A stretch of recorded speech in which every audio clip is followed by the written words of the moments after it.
नमस्कार. आकाशवाणी औरंगाबाद केंद्राच्या दुपारी 1च्या बातमीपत्रात मी वैभवी जोशी आपलं स्वागत करते. राज्य सरकारतर्फे जाहीर झालेल्या कर्जमाफीबाबतची तपशीलवार माहिती आज मुख्यमंत्री कार्यालयानं ट्विटरवरून जाहीर केली. 1.5 लाखांपर्यंत कर्ज असलेले आणि सातबारा पूर्णतः कोरा होणाऱ्या राज्यभरातल्या एकूण 36,10,216 शेतकऱ्यांना कर्जमाफी मिळणार आहे.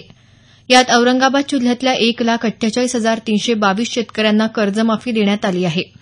लातूर 80,473, परभणी 1,63,760, बीड 2,08,480, जालना 1,96,463, नांदेड 1,56,849, उस्मानाबाद 74,420 आणि हिंगोली जिल्ह्यातल्या 55,165 शेतकऱ्यांना कर्जमाफीचा लाभ मिळणार आहे. यासह अहमदनगर, बुलढाणा, जळगाव, नाशिक, अकोला, पुणे, सोलापूर, यवतमाळ, अमरावती इथल्या कर्जमाफी मिळणाऱ्या शेतकऱ्यांची संख्या अधिक आहे. आषाढी एकादशी आज राज्यभरात भक्तिभावानं साजरी होत आहे. राज्यासह देशभरातून 7 लाखांवर भाविक पंढरपूर नगरीत दाखल झाल्याचं आमच्या वार्ताहरानं कळवलं आहे. औरंगाबाद नजीक प्रति पंढरपूर इथंही आजूबाजूच्या अनेक जिल्ह्यातून भाविक मोठ्या संख्येनं दाखल झाले आहेत. दरम्यान श्री विठ्ठल रुक्मिणी मंदिर समिती बरखास्त करण्याच्या मागणीसाठी वारकरी संप्रदायानं पंढरपुरात ठिय्या आंदोलन केलं. या पार्श्वभूमीवर पंढरपूर इथं पोलीस बंदोबस्तात वाढ करण्यात आली आहे.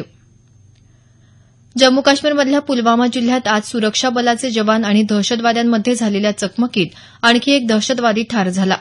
गेल्या 24 तासांपासून चाललेल्या या मोहिमेत आतापर्यंत एकूण 3 दहशतवादी ठार झाले.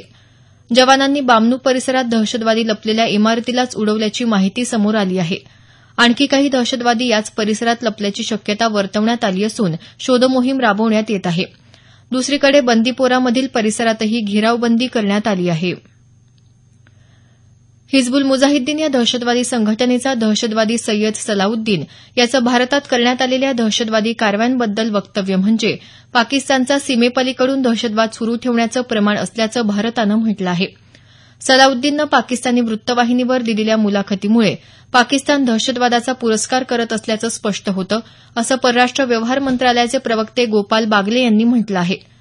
पाकिस्तानला दहशतवादाचा प्रसार करणं थांबवून आंतरराष्ट्रीय नियमांचं पालन करायला पाहिजे असं त्यांनी नमूद केलं. पंतप्रधान नरेंद्र मोदी आज इस्रायल आणि जर्मनी या 2 देशांच्या दौऱ्यावर रवाना झाले. इस्रायल इथं ते पंतप्रधान बेन्यामीन नेतन्याहू यांची भेट घेणार आहेत. दहशतवादासह काही प्रमुख मुद्द्यांवर यावेळी चर्चा करणार असल्याचं पंतप्रधानांनी म्हटलं आहे. भारत आणि इस्रायलच्या राजनैतिक संबंधांना यंदा 25 वर्ष पूर्ण होत आहेत. महावितरणनं एसएमएसच्या आधारावर वीज बिल भरण्याची सुविधा राज्यभरातल्या ग्राहकांना उपलब्ध करून दिली आहे. महावितरणचे अध्यक्ष आणि व्यवस्थापकीय संचालक संजीव कुमार यांनी याबाबतचे आदेश नुकतेच जाहीर केले.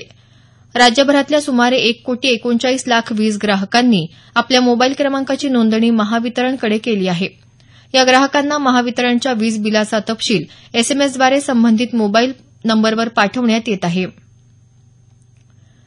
महाराष्ट्र राज्य विद्युत निर्मिती कंपनी महाजेनकोचा पिण्याच्या पाण्याचे एटीएम हा उपक्रम जलव्यवस्थापनात देशात प्रथम ठरला आहे. या उल्लेखनीय उपक्रमासाठी वाणिज्य आणि उद्योग संघटना असोचॅमनं महाजेनकोला जलव्यवस्थापनाचा राष्ट्रीय पुरस्कार देऊन गौरवलं आहे. महाराष्ट्र शासनाच्या जलसंपदा नियामक प्राधिकरणाचे अध्यक्ष के.पी. बक्षी यांच्या हस्ते महाजेनकोच्या वतीनं दिल्लीस्थित महाराष्ट्र राज्य विद्युत मंडळाचे निवासी कार्यकारी संचालक प्रफुल्ल पाठक यांनी हा पुरस्कार स्वीकारला. नांदेड मुंबई विमानसेवा सुरू करण्यासाठी प्रयत्न करणार असल्याचं अर्थ आणि गृह राज्यमंत्री दीपक केसरकर यांनी सांगितलं आहे. ते नांदेड इथं वार्ताहरांशी बोलत होते. मुंबईला जागा उपलब्ध न झाल्यानं ही विमानसेवा सुरू झाली नाही. मात्र येत्या काही दिवसात यासाठी मुख्यमंत्र्यांशी चर्चा करून ही सेवा लवकर सुरू करण्याचे प्रयत्न करणार असल्याचं ते म्हणाले.